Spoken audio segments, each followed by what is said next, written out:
A senior living community gets the green light. I'm Robert Carter and this is NJNtv. The Gardendale City Council approved a controversial zoning change that would permit a gated community called Windcrest to be built on Bowers Lane. The development is slated to include a mix of townhomes, garden homes, condos, and retailers, as well as a 180-bed assisted living facility. Developer Randy Brooks brought a similar plan before the Planning and Zoning Commission as well as the City Council last year and was denied by both.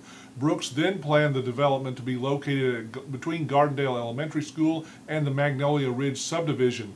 Brooks filed the suit against the city but later dropped the suit. In the approval, the council stipulated that Brooks would have to maintain the streets in the development and that a fence would need to be extended around a drainage pond. Some residents had objected to the development because of increased traffic on surrounding streets. That was the reason that Councilman Gary Morris cast a dissenting vote. Want to hear something good about the current economic recession? It's saving taxpayers money, at least in one instance. Bids were awarded Tuesday for the new Mortimer Jordan High School, and they came in nearly $7 million under the original budget. That's because the recession has hurt business for contractors who have slashed their bids just to stay in business. Winter Construction of Atlanta got the job. Their bid was just over $31.1 million. County Superintendent Dr. Phil Hammonds said that the lower bid will allow the school system to focus on athletic fields to go with the new school. A few weeks ago, we told you about a historic mill house in Brookside that might have to be torn down if the city couldn't come up with the money to move it. Well, the house is safe. It was moved to the municipal complex last week.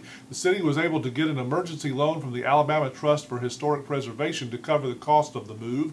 That loan will have to be repaid in 18 months, though, and so far only $450 has been raised toward that repayment. The house will be eventually renovated and turned into a museum about the area's coal mining heritage, perhaps in time for the Brookside Greenway Festival next April.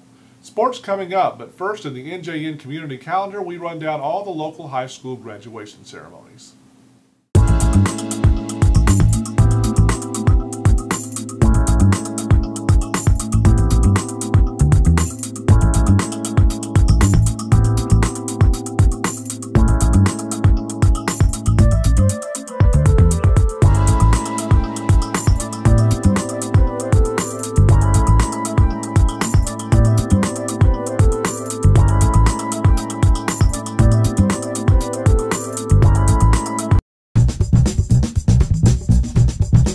Sports, things have quieted down considerably after last week's state softball tournaments. Mortimer Jordan students celebrated their second straight Class 5A crown in a pep rally last Wednesday morning. By the way, the North Jefferson News will be featuring commemorative posters with both the champion Blue Devils as well as the Corner Yellow Jackets, state runners-up in Class 4A, in the first week of June. If your business would like information about this piece of sports history, call Becky Johnson at 631-8716.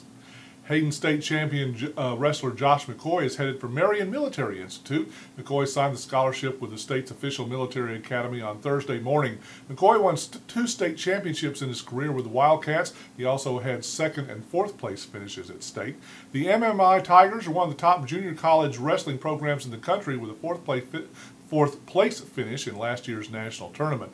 After his 2 years there, McCoy will have the option of a second lieutenant's commission in the Army Reserve or National Guard, or he can move on to an NCAA school with a full 4 years of eligibility.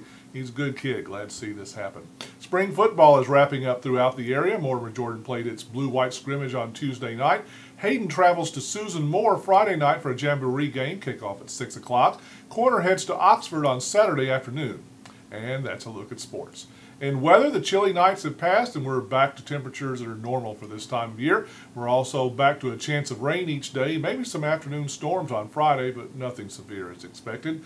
Highs throughout the holiday weekend in the upper 70s, maybe reaching 80, lows in the mid-60s. The pattern continues well into next week. Coming Saturday, it's our annual graduation section covering all of our local schools. Plus, some parents who didn't care for Jefferson County Schools' alternating block schedule system this year like the newly proposed system even less.